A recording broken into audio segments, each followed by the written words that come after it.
coach on the win. Was having Josef Martínez in this game tonight the difference in getting a win here and what happened against Philadelphia? It's a tricky question, though, because I feel like, yes, Josef is massively important for how we play, not just what he can produce as a footballer, but also as a leader, as someone that people rely on, taking the ball in tough areas and yelling at his teammates and show a little bit how we need to attack.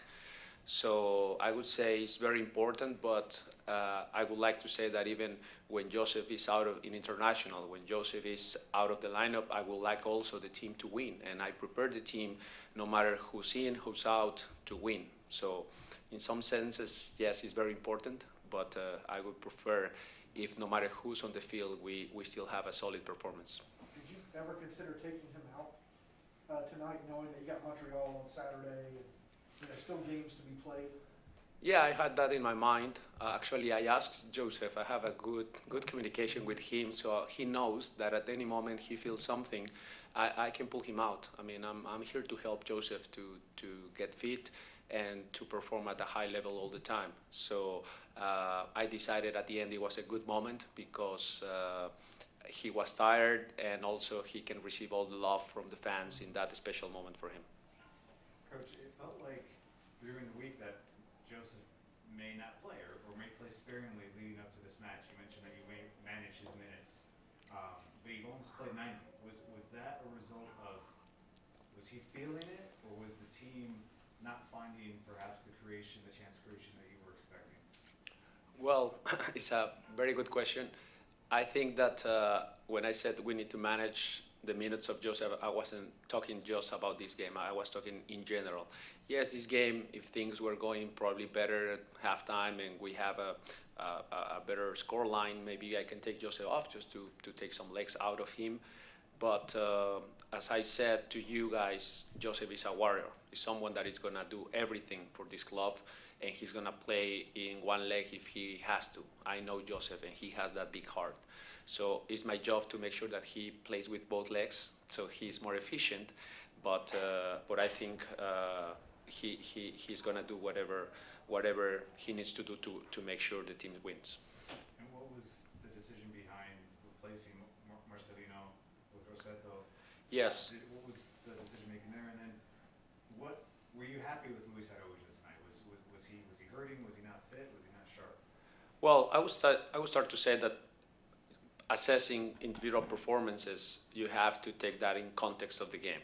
So in the context of the game, I probably put Marcelino, reflecting on maybe I put him in a bad position because he had to start the sequences from a deeper position. And obviously, he was trying to do more on the attacking half. At times, that disorganized a little bit the team because he was in higher positions, and then Barco and Luis Araujo were not receiving the ball in those spaces. So I had to make an adjustment just based on I needed more solid pair of center mids to attract the opposition and then create a space for Luis Araujo and Barco. It wasn't like I feel like Marcelino played poorly. He played normal Marcelino, but tactically I needed more of a second center mid. And then if I was pleased with Araujo, again, the same. It was a tough position for him because he couldn't find really the pockets of the space that I always want to, but I felt that he was in tune in the game. He was trying very hard. He was tracking back, which I like. So I'm happy with him in the effort line, and I know the football and the connections is going to come with time. I told you, he's still adapting a little bit to the league, knowing different type of players and playing with his teammates. So I'm sure Araujo is progressing well. I'm happy with his progression. And hopefully he can impact the game in the offensive side a bit more the next game. Gonzalo, the team, even without the penalty, created nearly 2 expected goals during the game. And so I'm just kind of curious how happy you were, especially in the second half, the way the team was just able to keep applying the pressure to the point where eventually you got, Miami kind of broke there. Yeah, based on the stats that we have expected goals of 2.71 against 0.76. So I felt that, yes, we created enough chances to probably impact the game earlier, but the games are like that. And I think Miami did a very good job. He was very solid. I was impressed with their build-up from goal kicks. He did a very good job in the first couple minutes. They surprised us a little bit, and then their transitions were very difficult. When Higuaín was dropping in between the lines, he was causing us problems. And so it wasn't an easy game to play. But the part that I liked was when they were in a solid lower block, we were able to unlock certain things based on good possession and movement of the ball, especially, as you said, in the second half. A couple transitions were also a good way to impact, but probably it was destiny that it had to be Josef with a penalty to score his 100th goal and then help us to win as a team. Coach, kind of on that note, was the team aware that Josef was sitting on number 99, and was it part of the game plan? It looked like at times they were almost like forcing it to give Josef the ball, and or was it just the natural flow of the game? Yeah, I feel that the team knew about the 99th goal, and then it was close, and probably they were trying to help his friend. I mean, Josef is a beloved player in the team, in the locker room, so I'm sure some of them, they were trying for him to score the goal. But also I would say that Josef, a normal Josef in any other game, he also attracts the balls in those areas because he's a center forward. So we are always trying to put good balls for Josef because he's a superb finisher. So I would say that yes, a little bit of both. Probably is normal, but today maybe they try a little bit more for him. Yeah, go ahead. You talked about Miami being in a low block. I'm curious to know what adjustments, if any, did you make at halftime to try and attack that and break that down? Well, I think I just said that about the two center mids was for me the issue because Sosa was doing a great job at distributing the ball, but at times it was only longer passes and it was very easy for them to shift over. And I wanted to penetrate a little bit more through the middle. And the way to do it was bringing a second center mid. I told Rosero to stay just next to Santi, and then having two players there to attract them a little bit more and pull them out, pull Matuidi out and the other center mid out, so then Barco had more space. Then we moved to a back four when I felt that they were leaving only one player up front, and then we had three center backs for one player. So I tried to adjust on that one, and there were a few adjustments that the players applied and understood, and credit to them, they adjust within the game. I'm also curious, how did you feel about the team's movement off the ball in the first half especially? Probably it's a little bit of those tactics. I was happy with the rhythm. I think we were playing fast and we were playing and moving. I wouldn't say that it was poor. I would say that it was difficult, challenging based on the defensive shape that Inter Miami put into the game. But I felt that the second half was a bit better. The second half, the ball movement, the winning duels on the offensive half was much better, and we impacted a bit more the game. Felicidades. Hold on to know, we'll finish on No, Spanish. no, You good? Go ahead. Anything else in English before we switch to Spanish? Is there a cake back there for Josef? That seems to be the trend. Well, I don't know about the cake, but we are all very happy for Josef. We're all very happy. Anything else in English? Sandy, go ahead. Coach, I'm just curious, what was the first thing you said to Josef after he scored that goal? I say congrats, and I'm very proud of you. I mean, I don't want to go emotional, but I was very, very happy for him. Daniel, go ahead. Thank you so much. Continuando, felicidades por la victoria, coach. Una preguntita, ¿es café o es agua?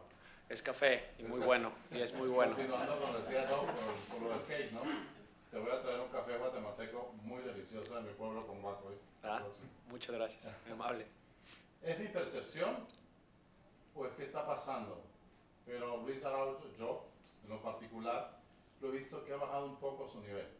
¿Está Luis Araujo al 100% o está pasando por está tocado o algo está pasando con él? No, yo difiero un poco. No creo que él esté bajando su nivel. Creo que está encontrando su nivel. Creo que la adaptación a la liga le ha sido, pues, en algunos momentos buena. Creo que ha tenido momentos donde desequilibra bastante bien. Hoy el partido quizás no se prestaba mucho para sus cualidades en donde él hace esos arranques con la pelota, pero creo que poco a poco se va a ir encontrando. Hoy tuvo un par de jugadas donde parece que se encontró muy bien. Bueno, diría que más de un par, pero es un proceso. Yo todavía tengo muchísima confianza en lo que Luis puede impactar en el equipo. Por supuesto que puede dar mucho más, pero es nuestro trabajo como coaches y también el trabajo de sus compañeros, empezar a encontrarlo en mejores áreas, ¿no? Y estoy muy contento con la progresión que lleva y sobre todo que está también defendiendo, está aprendiendo que aquí hay que atacar y defender y está haciendo carreras defensivas, está muy atento a esas situaciones y eso me gusta. Coach, felicidades. El día de hoy se vio por algunos momentos un partido un poco lento. Quizás la primera parte no se vio mucha emoción, mucho ataque de parte de Atlanta United. Eso es porque han cambiado la estrategia un poco quizás de mantener más el balón y no desperdiciar balones yendo al fondo. Y una segunda pregunta es, ¿qué ha pasado con los mexicanos que están en el Atlanta United que no vimos hoy a ninguno en la alineación? Sí,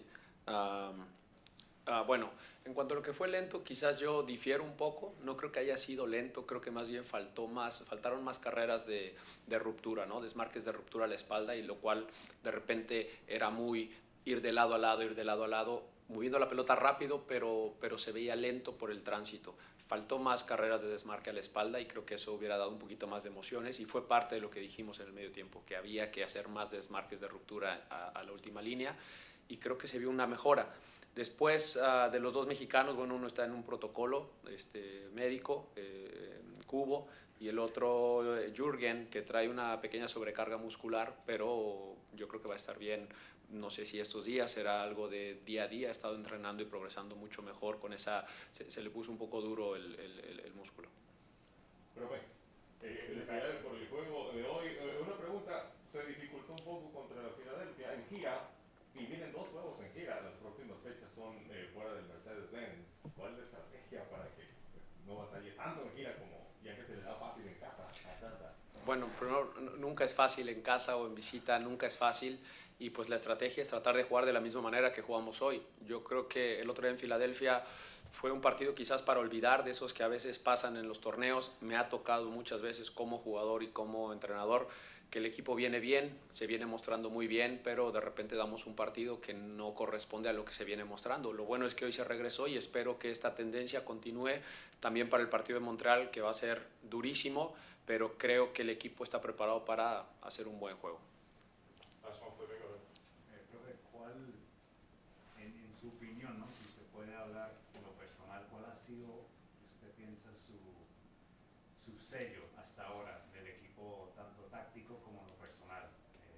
Y, o sea, al principio cuando usted llegó, yo creo que le hice la misma pregunta y pues hablamos de táctica un poco, ya hay conceptos que estamos viendo, ¿cuál es el sello suyo hasta ahora? Pues mira, Felipe, a veces me gustaría más que ustedes lo dijeran. Yo leo mucho lo que ustedes dicen, hacen muy buenos análisis tácticos y del equipo. Me gustaría más que ustedes lo definan. Yo ya les dije un poco lo que busco, lo que me gusta. Espero que se refleje un poco de eso poco a poco más en cada partido, pero espero que ustedes nos digan. Estaré muy atento a sus reportajes y ya los leeré a ver si corresponde un poco con lo que pienso y ya te diré en una próxima ocasión.